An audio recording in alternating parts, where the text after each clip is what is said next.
mana kekuatan si kira-kira teh mana teangan kulit mewek jeung daging anu hipung tulangan urang usia teangan dewek moal modar ku andika ilmu andika nanaonan kawas kitu patut sia bewok montong sombong sia sakedeung deui andika bakal tilar dunya kuring moal mere ampun deui ka andika lamun andika teu hayang babalik pikir sia rasakeun ieu hiat bersat tobat Sampurasun wargi-wargi Sunda sadayana tepang dangu deui sareng simkuring dina ieu channel. Ayeuna simkuring bade neraskeun hanca carita si Kidang Kilat Jago Tanding. Carios ieu karangan simkuring pribados. Mangganya wargi-wargi Sunda sadayana anu teu acan subscribe di subscribe heula nya channelna supados simkuring dina neraskeun hanca caritana dina ngacaprak ngaler ngidulna leuwih sumanget deui sareng mudah-mudahan sasieur sabeunyereun tiasa ngabebrah manah kaum dangu di mana bae ayana. Tapi satu acan simkuring neraskeun hanca caritana ayeuna simkuring bade nuhunkeun dihapunten kasadayana kaum dangu di mana bae ayana saupami anu nuju manco ngaraos kirang enak tata bahasa atanapi ucapan-ucapan anu dipidangkeun ku simkuring atanapi dicarioskeun diucapkeun dina ieu carita kumargi. Simkuring mah sanes tukang dongeng ulung tapi tukang ngacaprak ningkah ngaler ngidul sareng deui simkuring mah teu kawas tukang muka carita atanapi maos carita pendongeng-pendongeng anu sanesna maca buku atawa pangarang nulis heula direka dikitu dikieu henteu simkuring mah nya wargi langsung direkam saharita naon bae anu aya dina emutan dicarioskeun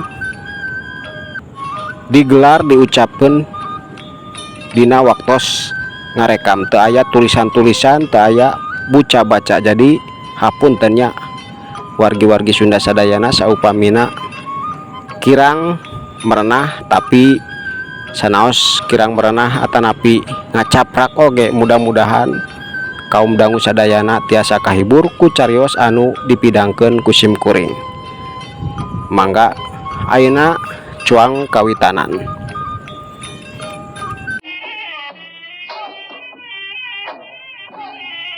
ceprot koleang curalit 20 Jawara teh waktu eta salto terus ngokohkeun deui dua suku maranehna kana lemah sanggeus nyerang ku leungeun jeung suku maranehna ngahanca sakujur awak ki bewok anu geus kawas anu geus ngan saukur cicing tagen can ngalakukeun kukumaha tapi dampakna keur 20 Jawara teh kacida hebatna maranehna awakna kawas aya nu ngabantingkeun sanajan can aya dampak kukumaha keur maranehna tapi cukup nguras tanaga anu kacida lobana. Hebat bewok hebat memang andika memang kukuring sakabeh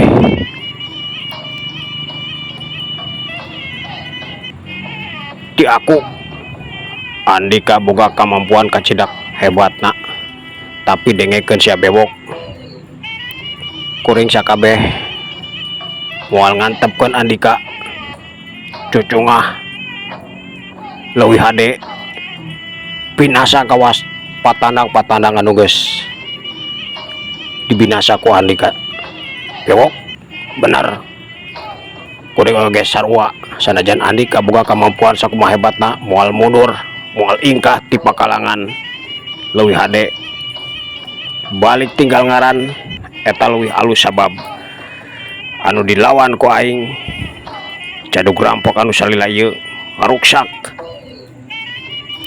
lembur-lembur ngaruksak harta banda, ngaruksak wanoja-wanoja. Kukuring teh diteangan ditaluktik kaditu kadieu can kapanggih. Ayeuna dina waktuna urang tepung kuring oge moal cicingeun, moal ngantepkeun sia. Waktu eta sakabe 20 jawara teh nyararita ngebrehkeun kaayaan hate maranehna. Wah, montongnya capek kawas kitu sia. Lamun heueuh sanggup jeung boga kemampuan anu leuwih hebat deui, sok lakukeun sameme dewek moal mere kasempetan di kawas jalma-jalma anu karoblog kabeh hayang modar dina leungeun dewek. Maju sia maju, maju sok rek ngalakukeun kumaha oge, kumaha aranika kawat sia, maju sia maju. Ceuk Ki Bewok waktu harita nyorowok bari mencerong ka cida segeutna ka 20 jawara anu masih keneh reng hapranjug ngatur napas maranehna kulantaran tanaga batina kakarang nyerang sakali oge geus saparo kakuras.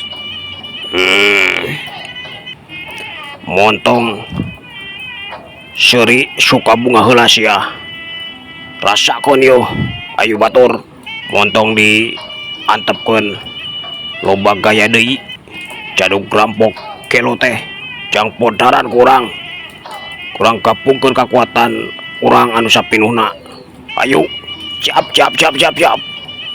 siap blesat 20 jawara teh waktu harita nyerang deui ka Ki Bewok. Kakuatan maranehna waktu eta langsung digunakeun sakabehna. Pusaka maranehna oge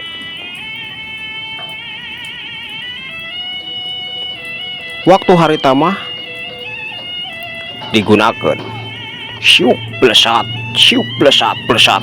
cebrot buah nanaonan kaos kieu. Waduh, dia patut mah modar sia.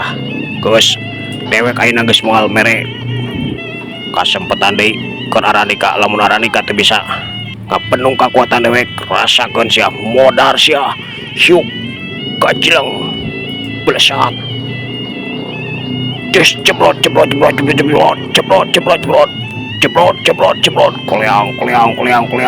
kubrak tobat aduh tobat kerjat les. Waktu eta Ki Bewok teu kawas samemeh nangan saukur cicing, manehna awakna ngawayang neunggeulkeun tenggelan manehna keuna pisan kana dada 20 jawara. Sakali ewang tapi dampakna geus teu bisa dipondah deui. 20 jawara teh binasa saharita sanggeus dibebeut kana lemah. Atuh sisa patandang anu can maju waktu eta ngageter hate maranehna teh kulantaran sing dihenteu-henteu ge kacida ngerina dina waktu harita sabab geus puluhan jawara dibinasa ku Ki Bewok, sedangkan maranehna teu bisa kukumaha sabab sakabehna oge boga keyakinan lamun harita maraju maranehna oge moal beda kaayana jeung jawara-jawara anu geus perlaya dina leungeun Ki Bewok. Maju sia maju sadeui montong kalah kating cerolohok kawas kitu patut syariat teh kadieu rek ilu bara atau rek nonton. Lamun rek nonton mah montong ngacedog di dinya sia kumpulna tuh jeung warga anu keur narongton. Maju sia maju ceuk Ki Bewok waktu harita terus-terusan cocorowokan nangtang patandang lainna anu masih kene dariuk can aya anu luncat. Sedangkan Parman anu nangtung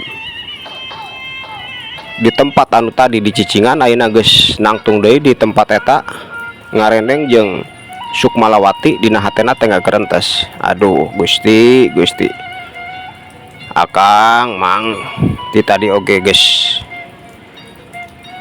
diucapkeun dibejaan ku kuring arani katengan saukur rek nyerahkeun nyawa. Aduh bingung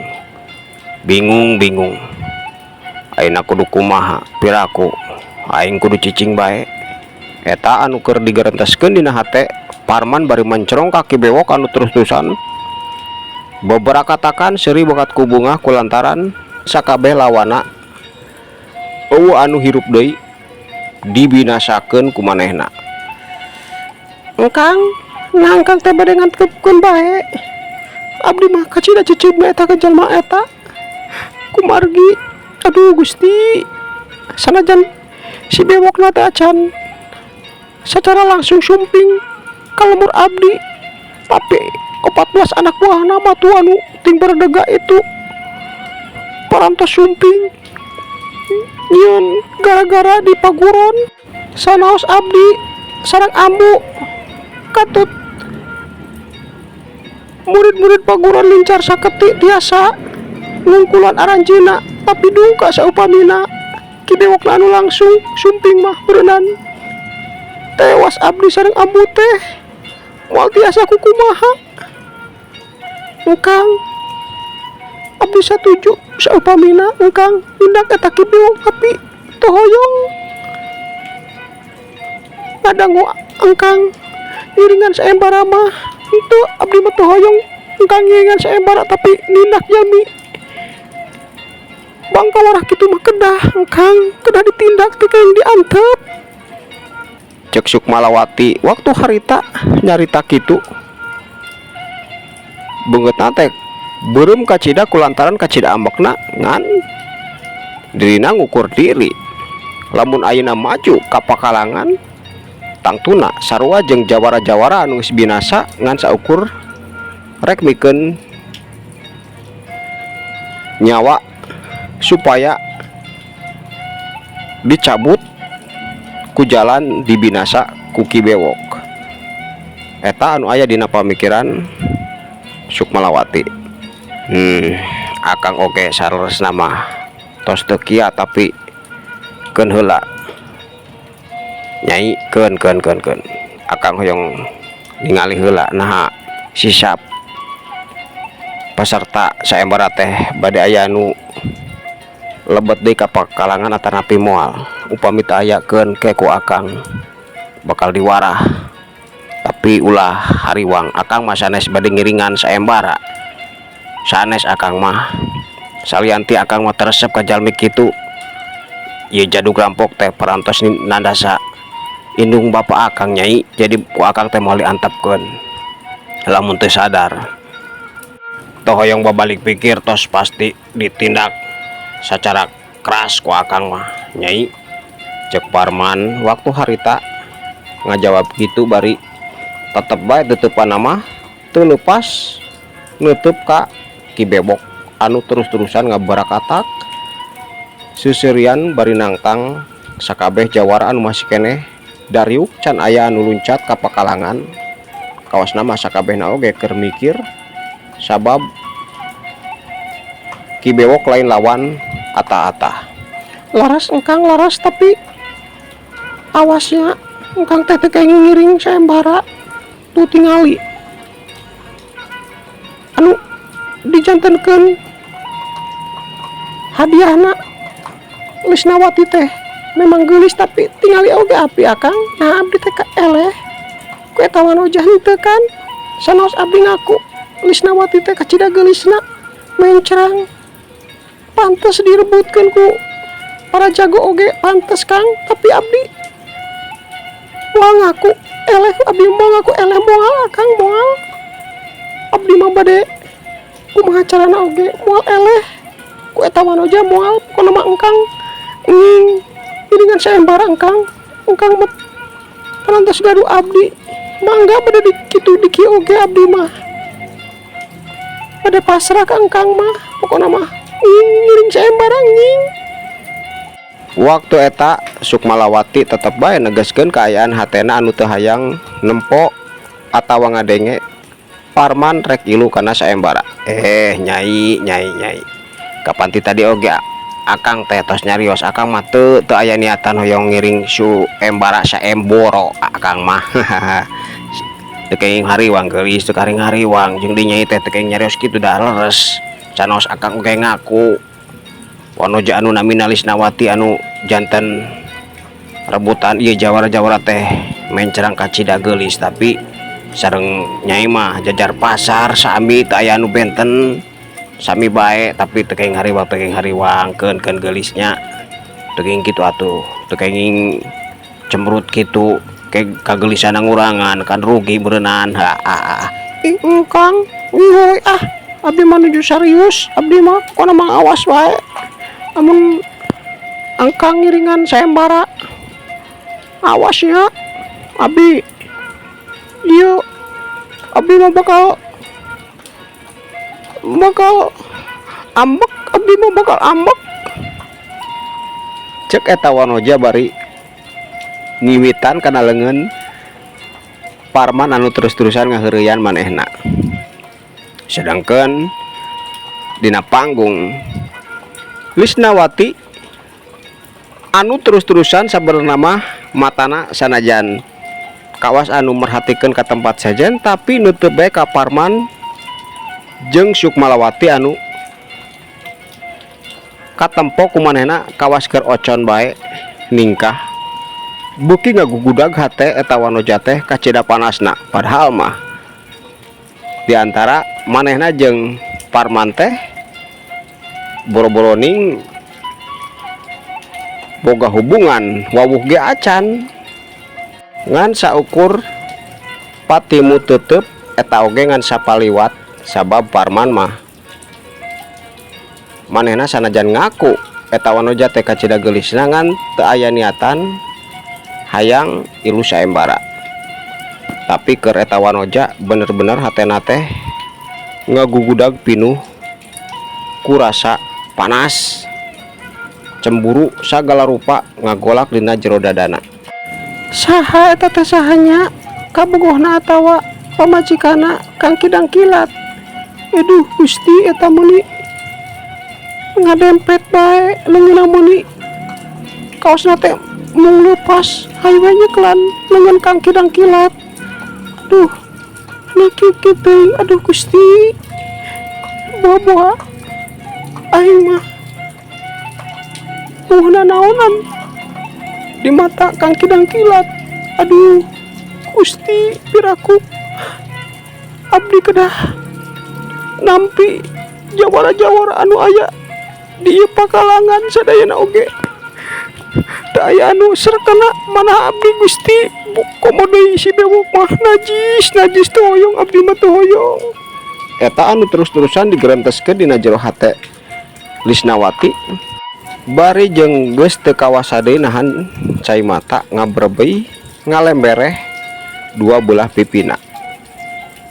Nyai kunaon nyai geuningan kawas ceurik na aya naon nyai aya naon ulah sieun tuh kan tinggal itu jang Parman geus aya deui kawasna moal ngantepkeun si bewok moal nyai moal. Waktu eta Nini Sukmala langsung nyarita kitu kulantaran ti tadi terus-terusan merhatikeun kaayaan Lisnawati atuh puguh bae eta wanoja teh ka Cida reuwas jeung erana tapi samemeh nembalan indung bapana oge nyarita nyai nya ulah sieun nyai tuh si Ujang teh aduh si Ujang teh geus aya sanajan ama oge ka Harti bisa ngarasakeun kaayaan hate nyai panas kawas namanya nyai teh panas ku eta wanoja tapi ulah hariwang can puguh kabogohna atawa pamajikana eta teh da nyai oge geulis moal eleh ku eta wanoja sing percaya nyai sing percaya moal eleh ku eta wanoja nyai teh sarua geulisna. Cek Sugiwa waktu harita langsung nyarita kitu kulantaran manehna geus neguh kaayaan hate Lisnawati sabab boro-boro ning ayeuna anakna geus sacara langsung nempo kumaha kaayaan eta pamuda. Samemehna oge manehna jeung pamajikanna geus boga kayakinan lamun Lisnawati geus papanggih jeung Parman pastina oge bakal katarik. Jeung deui waktu harita bukti eta anu keur dirasakeun ku Lisnawati sanajan teu jujur ka manehna. Bener Nyai, bener. Ulah sieun Nyai teh teu eleh ku eta wanoja geulis Nyai teh. Ulah sieun keun engke oge moal ka mana-mana ieu, moal ka mana-mana. Jang kidang-kilat mah moal Nyai moal. Ceuk indungna. Waktu eta indungna oge nyarita kitu kulantaran sarua kawas salakina geus neguh kaayaan hate anakna. Ih, ama ambu nini nyarios kitu abdi mah nangis teh sanes nyemutan eta pamengget berina oge saha eta pamengget kenal oge teh acan abdi mah nuju ngemutan kumaha saupamina sadaya patandang teh perantos eleh kapan berenang abdi teh kena nampi kaayaan abdi anu bakal dinikah ku jaduk rampuk anu matak pika geuleuheun eta anu nuju deemutan ku abdi mah ama ambu nini. Tembal Lisnawati waktu harita nembalan kitu ngahaja nyumputkeun kaayaan hatena.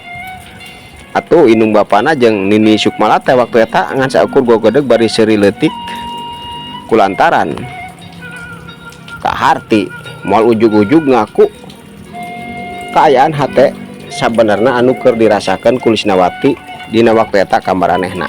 Nya eta mah kumaha Nyai, tapi ulah hariwang cek ama oge ulah hariwang rek mikiran eta atawa rek mikiran si Ujang Kidang Kilat sarua bae Nyai, sarua bae ulah hariwang cek ama oge ulah hariwang.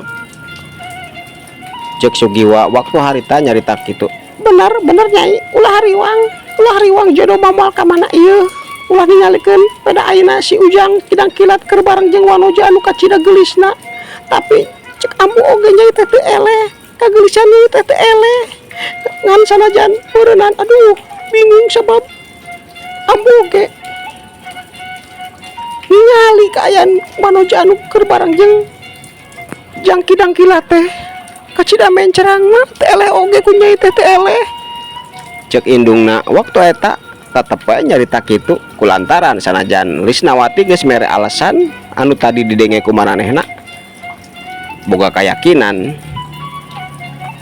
lain eta sabenerna mah anu dipikiran ku Lisnawati kulantaran ti tadi manehna oge merhatikeun kaayaan Lisnawati teu fokus kana kaayaan anu keur garelut tapi fokus neuteup ka Parman anu ka tembong kawas keur hotel ningkah jeung wanoja anu can kanyahoan ku maranehna saha ngaranna.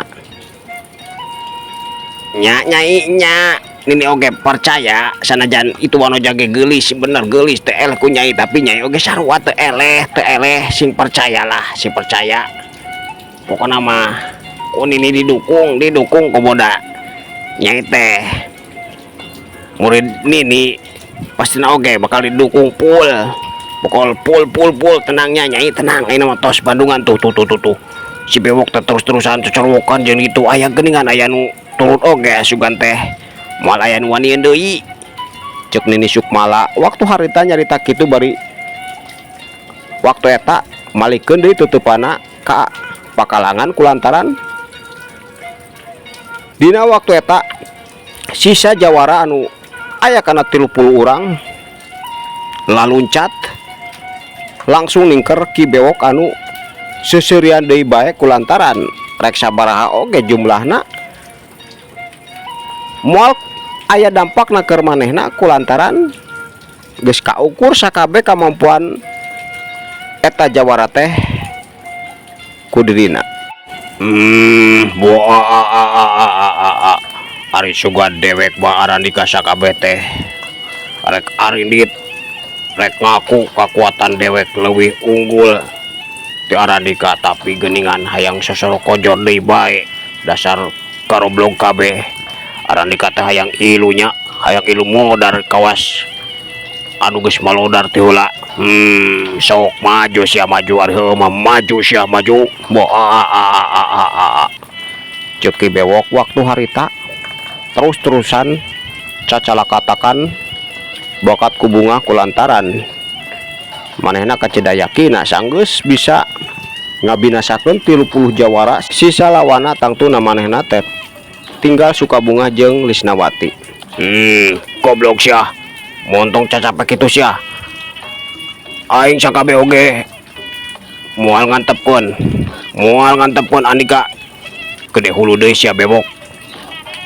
Ceuk sakabeh jawara teh ting corowok kitu bener montong loba gaya sia Bewok montong hade ayeuna masuk kurang diadu kekuatan. Nah Andika masih kene bakal sanggup ngimbangan kekuatan aing sakabeh anu aya 30 urang. Ceuk salah sahiji jawara nyorowok itu. Dasar goblok memangna jumlah anu bakal menang lain sia ilmu anu bakal menang mah sanajan Arandika 30 urang jeung rek nambah deui oge nepikeun ka ratusan sok kumpulkeun di hareupeun dewek moal burung di podaran sakabehna ku dewek sia. Dewek mah teu perlu puluhan ratusan cukup ku sorangan disapukeun sia ku dewek ayeuna sok bakal bukti maju sia maju aing mah geus teu sabar maju sia maju. Ceuk Ki Bewok waktu harita langsung nitah 30 jawara supaya gewat nyerang manehna. Ayo batur ngontong diantepkeun rempung urang sasaak awakna supaya teu loba bacot deui di hareupeun urang. Bener ayo jeung kacileng plesat hyuk ceprot dalegdeug calig. Sakabeh jawara teh malundur sababaraha lengkah ka tukang sanajan teu kawas anu samemehna kabantingkeun cukup jauh tapi maranehna mah waktu eta ngan saukur ngageser sukuna masing-masing berenang leuwih ti 5 lengkah.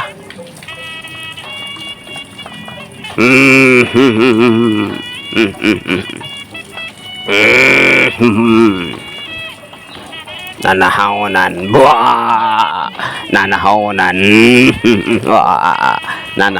sia kikituan deui aduh aing mah kalah gatel ieu teh sok lah rek ngalakukeun naon sok aing mah geus cangkeul tadi nganun nangtung bae ti tadi Arandika mah diuk nempukeun aing modaran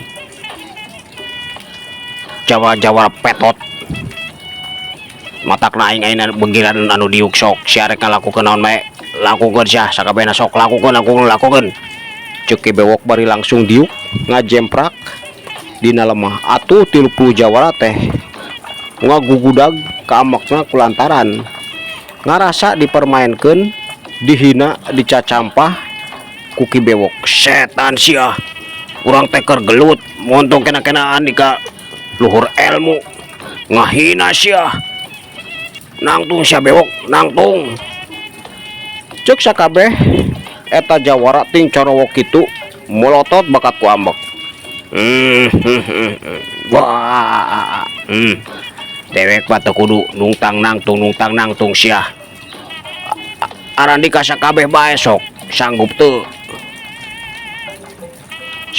sok rubuhkeun dewek dina kaayaan diuk kieu sabab lamun diuk mah bahaya boro-boro ning diuk katang bari nangtung oge Arandika bakal modar sia sok maju sia maju. Ceuk Ki Bewok waktu eta nyarita kitu deui bae bari jeung matana peureum kawas anu sare atuh puguh bae 30 jawara teh geus teu bisa meper amarahna ting belesat deui bae ngaluatkeun pakarang maranehna, dikadekeun ditakolkeun ka sakujur awak Ki Bewok. Belesat belesat hiuk jebrot bledag bledug jebrot kulenterang terang celeng sakabeh pakarang maranehna teh sanggeus ditenggeleun dikadekeun kana awak Ki Bewok meceleng mental keluar ti pekalangan. Aduh, pakarang peranti nyeuhil di bawah ya. Moal teurak kadewek moal teurak. Bawa pakarang anu halus deui. Bisa rek nyokot tejor. Indit ya, indit. Bawa anu pangalusna anu pangseukeutna. Sok. Teangan. Bagian mana anu bisa ku Andika dikadek. Sok, lakukeun. Ceuk Ki Bewok waktu eta terus-terusan seserian ngahina sakabeh jawara anu beuki pinuh ku kaambek tapi teu bisa kukumaha kulantaran kanyataanna maranehna teh teu bisa naon-naon salianti kudu ngaku kamampuan Ki Bewok teh lain tandingan maranehna. Atuh Parman anu tadi nyaksian kaya neta jeung deui teu hayang nempo korban deui ti sakabeh jawara anu ayeuna keur ngahareupan Ki Bewok langsung nyarita ka Sukmalawati. Nyai wayahna Nyai cicing heula nya akang tos moal ngantepkeun deui kaayaan Ki Bewok teh loba ningkah deui dihareupeun akang. Antosan nya Nyai antosan. Ceuk Parman waktu harita bari jeung langsung luncat teu ngadaguan Sukmalawati nembalan. Pelesat kaceleng cilegedeg hampur akang mamang sadaya mundur. Kuring geus teu ngaharepkeun aya korban deui leuwih loba sabab kuring kacidayakina akang jeung mamang sadayana teh moal kiat karah karek mikeunkeun nyawa kuring teu hayang ningali leuwih loba deui korban di tempat. Mundur Kang, mundur Mang, mundur. Ceuk Parman waktu harita nyarita kitu atuh Ki Bewok barang ningali kaayaan Parman geus ngabedega deui di hareupeunana molotot ka cidaambekna. Setan sia bocah jaringok nanaonan deui sia asup ka ieu tempat hayang modar. Kaman tadi teh geus diusir, sia teh lain patandang, lain calon, ngadaftarkeun ge henteu. Nanaonan sia datang deui ka tempat. Nanaonan sia datang deui ka ieu tempat. Nanaonan sia, nanaonan. Ceuk Ki Bewok waktu harita terus-terusan nyarita kitu bari mencrong molotot matana teh beuki beureum wae kawas hurung. Bewok. Andika kudu apal Bewok. Kuring memang kadieu teh lain rek ilu saembara lain, tapi Andika kudu inget 25 tahun ka tukang Andika geus ngadatangan hiji lembur anu disebut lembur Pancarsari. Andika teh lain ngan saukur ngadatangan tapi ngaruksak paguron anu dipupuhan ku hiji lalaki jeung awewe anu ngaran Supanta jeung Parwati. Dengekeun Andika kudu apal. Kuring anu boga ngaran si Kidang Kilat anak eta pupuh paguron anu geus dibinasa ku Andika. Jadi kuring ka dieu lain alasan hayang ilu saembara, teu boga niat kitu. Kuring mah hayang nyadarkeun anjeun, lamun daek disadarkeun, lamun teu Andika bakal ditindak ku kuring sia. Bewok ceuk Parman waktu harita langsung nyarita kitu atuh puguh bae Ki Bewok teh beuki molotot bae jeung langsung nangtung ngebedega nulak cangkeng. Salian teh eta tilupuh jawara anu masih kene ngalingkung barengong oge komo deui. Nini Sukmala barang ngadenge pangakuan Parman kitu ngaranjug, tapi kacida bingungna sabab Parman ngaku ngaran si Kidang Kilat.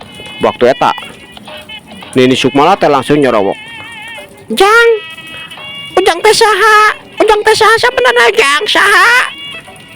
Saha? Si Kidang Kilat tawa Parman Ujang teh. Da anak Nini mah boga anak ngarana Parman Ujang. Ari Ujang Kidang Kilat tawa Parman sih nu bener Ujang.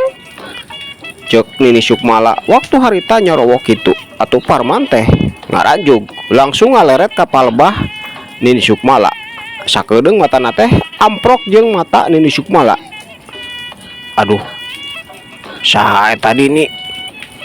Eta Nini saha atuh ngaku-ngaku indungna kolot aing jeung di tapi eta sorot matana asa wawu sahanya eta anu digerenteskeun dina hate Parman sanajan waktu eta teu nembalan kulantaran dina kaayaan lain waktuna pancakrama atawa silih kenalkeun ngaran jeung sajabana manehna teh mencorong deui kaki bewok. Tapi sameme ngomong kaki bewok Parman teh ngaliuk muterkeun teutepanana ka 30 jawara bari nyarita. Akang mamang sadayana bade ngawaro atawa moal jig geram mundurkeun ieu mangkluk mah kukuring anu ngalawana hampura lain kuring boga rasa boga ilmu leuwih luhur ti akang jeung mamang sadayana tapi geus kabuktian akang jeung mamang teh teu bisa nanaon. Kuring mah teu hayang ningali akang jadi korban sarua jeung patadang sejenna anu parantos tilar dunia. Jadi wayahna geura ingkah ti pakalangan saksian bae kumaha anu bakal dilakukan ku dari kuring ka ieu jaduk rampok moal diantepkeun. Mamang akang cek Parman waktu harita nyarita kitu deui. Tapi geuningan 30 jawara teh malah nyarita anu matak keheul keur Parman. Ulah kitu Ujang, kuring sadaya mah kajenteng paeh.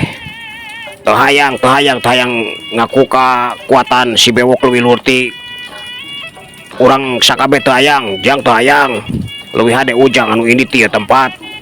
Sanajan tadi geus ngaku Ujang teh boga masalah jeung si bewok sabab geuningan Ujang teh anak Parwati jeung Supanta tapi teu bisa kitu Ujang, teu bisa kitu. Da ieu teh keur aya di pakalangan sayembara Ujang. Jadina wayahna Ujang anu kudu kaluarkeun ku akang jeung mamang sadayana bakal dihurup si bewok teh. Eta anu kadenge ku Parman ting carowok kitu atuh Parman teh bener-bener geus teu bisa nahan kaambokna. Waktu eta langsung nenjrak bumi 3 kali keblig hampura mang indit sia. Push. Koleang kubrak. Aduh tobat. Aduh. 30 jawara teh waktu harita geus nangkarak bengkang dihareupeun sakabeh warga anu keur nyaksian saembara. Sakabehna oge kacida katajina ku kamampuan Parman anu di luar nalar sabab ngan saukur nenjerak bumi 3 kali 30 jawara teh kawas anu disapukeun ngahaja dikaluarkeun teh eta pakalangan angin ngadadak ngagelebug nyapu maranehna.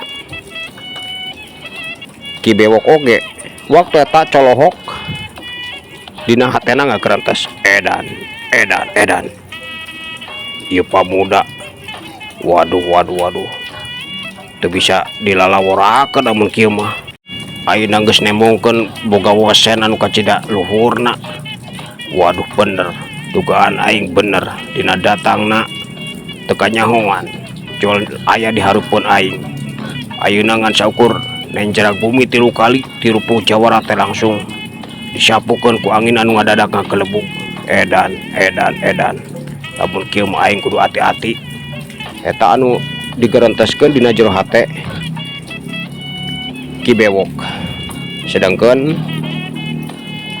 dina panggung Lisnawati jeung indung bapana katut Nini Sukmala kacida bungangangna kulantaran beuki yakin bae ukur Parman anu bakal bisa ngelehkeun Caduk Rampok. Kakara ku kamampuan kitu bae oge maranehna geus bisa ngukur kemampuan Parman teh lain bantrak-bantrakeun. Tuh Nyai Jai tuh katinggalikan kumaha kemampuan Jang Kidang Kilat teh kacida luhur na Nyai. Jadi bagja lamun bener Nyai teh bisa ngahiji jeung si Ujang. Cek Sugiwa waktu harita nyarita kitu ngaharewos karena ceuli Lisnawati. Bener Nyai, bener tuh kan tersalah pilihan ama jeung ambu teh tersalah. Mudah-mudahan Nyai jeung Jang Kidang Kilat teh ngajodo satuju. Ambu mah satuju Nyai. Waktu eta Sartinah oge teu cicingeun nyarita kitu bari siri kulantaran kacida bungahna. Ih, ama ambu geuningan nyarios kitu teu acan kitu atuh duka teuing. Kapan tadi kadang kurang oge Kang Kidang Kilat teh cenah man teu hoyong ngiring saembara. Eta berarti teu niat hoyong ngingikeun abdi mata kitu ge beureunan ama ambu. Tembal Lisnawati waktu harita langsung nyarita kitu. Nyai ulah hariwang Nyai kapan tadi teh kadenge ngaku nama cenah mah anak Supanta jeung Parwati. Lamun bener teh eta anak maranehna berenang Incu Nini. Ulah hariwang Nyai Incu Nini eta teh Incu Nini ngan jadi pertanyaan oge soalna ngakuna si Kidang Kilat sedengkeun ngaran Incu Nini mah ngaranna teh Parman. Nyai Parman teh eta anu jadi pertanyaan ini dina waktu ayeuna mah ngan ulah hariwang mudah-mudahan bener Jang Kidang Kilat teh Incu Nini jadina bakal gede harapan didukung ku Nini mah didukung Nyai. Cek Nini Sukmala waktu harita nyarita kitu atuh ngadadak Lisnawati teh ngaglenyu imut kulantaran boga pangharapan gede sanajan tetep bae barang red kapal bah Sukmalawati anu keur nangtung di luar pakalangan tetep hatena teh ngagolak ku rasa cemburu. Kadina mah enak tapi etawan oja geulis kumahanya aduh. Nah eta teh kaboga akang sanes Kang Kidang Kilat eta wanuja teh kaboga tanati bojo akang eta anu ngagerantos dina hate Lisnawati. Sedangkan di pakalangan sanggeus nyingkahkeun 30 jawara secara paksa kulantaran teu hayang nempo deui aya korban di eta tempat. Parman tutupanana seukeut deui mencrong kaki bewok. Bewok ayeuna tinggal urang duaan di tempat sok buktikeun kekuatan ancen ka diri kuring. Yuk urang paheuras-heuras leungeun pakuat-kuat kulit patarik-tarik tenggelan. Nah bener Andika teh moal bisa aya anu ngelehkeun sanajan ti tadi kuring ngaku sabab geus nyaksian awak Andika teh baduk teas teu teraku pakarang teu pencar dibabuk atau ditenggel. Hebat kuring ngaku bewok tapi dengekeun sia bewok kuring moal unggut kaliduan moal kedag keanginan moal mundur sasiku moal ngejat satu jang beas bakal kokoh pancuh di tempat selagi Andika masih keneh nangtung di tempat teu hayang babalik pikir. Andika bakal diwaras ya ku kuring. Bewok jawab si ayeuna jawab bewok rek kumaha sakali di kuring negaskeun kuring teh anak Supanta jeung Parwati jalma anu geus dibinasa ku Andika. Jadina samemeh kuring nindak Andika sacara kasar jawab, rek babalik pikir, rek ninggalkeun kalakuan anu ngarugikeun masyarakat. Salila ieu jeung deui tukang ngaruksak wanoja-wanoja atawa moal sok jawab. Jawab bewok jawab. Cek Parman waktu harita nanya deui ka cida tandesna. Waduh, menirangu sia ngomong teh. Ulah kena-kena geus bisa mentalkeun 30 jago anu tadi ngalingkung dewek sia. Teu bisa diukur 30 jago eta mah kabeh oge jago-jago mencret. Kaceda gampang narek di podaran ku dewek oge. Jadi ulah sombong, ulah boga angkeuhan dewek bakal eleh. Degekeun sia kidang kilat boro-boro Andika bocah anu basi keneh bau jaringok. Geus puguh lamun bener Supanta jeung Parwati kolot Andika kabuktian geus modar, catuk oge modar komode sia. Sakali cabok oge sia teh bakal teler modar dina leungeun dewek sia. Ceuk Ki Bewok waktu harita kalahkan nembalan kitu. Bewok sombong sia bewok, sombong Andika sia. Sok lamun heueuh mah bener sanggup urang paheur aseuras leungeun sia. Maju sia bewok, maju. Tantang Parman akhirna mah manehna nangtukeun geus moal loba nyarita deui salianti rek ngadu kakuatan jeung Ki Bewok. Lain dewek anu kudu maju nyerang sia, tapi sia anu kudu maju nyerang dewek sia. Teangan kulit dewek anu ipis, daging dewek anu hipu, tulang anu rangu. Sok maju sia bocah, maju samemeh ku dewek di podaran kawas jawara-jawara kotok anu geus malodar sia. Maju sia maju. Ceuk Ki Bewok waktu harita malah malik nangtang. Hade lamun kitu mah sia. Bewok rasakeun ieu. Siat. Cerelat, blesat, hiuk. Waktosna ka Bujang Seep. Cag urang kantunkeun heula cariosna dugikeun ka dieu. Umahnya kayaan Parman jeung Ki Bewok teh saha anu bakal eleh? Nah Parman bisa ngelehkeun Ki Bewok atawa sabalikna. Insyaallah kapayuna ku simkuring diteraskeun deui sapunya repegat simpai paturai patepang deui mangga permios.